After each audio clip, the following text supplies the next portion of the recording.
రక్షణకర్తయగు నా దేవుని కొరకు నేను కనిపెట్టుకొనియుందును. ఆమెన్.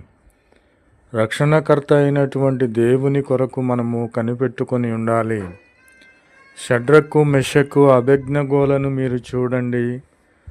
వారిని ఆ రాజ్యములో ఆ రాజు అభియోగము ఆరోపించినప్పుడు యేసుక్రీస్తును నిజదేవుని యెహోవా దేవుని మీరు ఆరాధించకూడదు అని చెప్పినప్పుడు కూడా వారు దేవుని రక్షణకర్తయగు దేవుని కొరకు కనిపెట్టుకొని ఉన్నారు.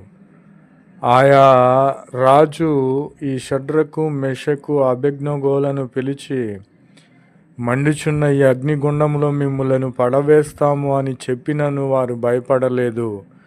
వారు ఒకే మాట చెప్పి ఉన్నారు, మా దేవుడు మమ్ములను రక్షించు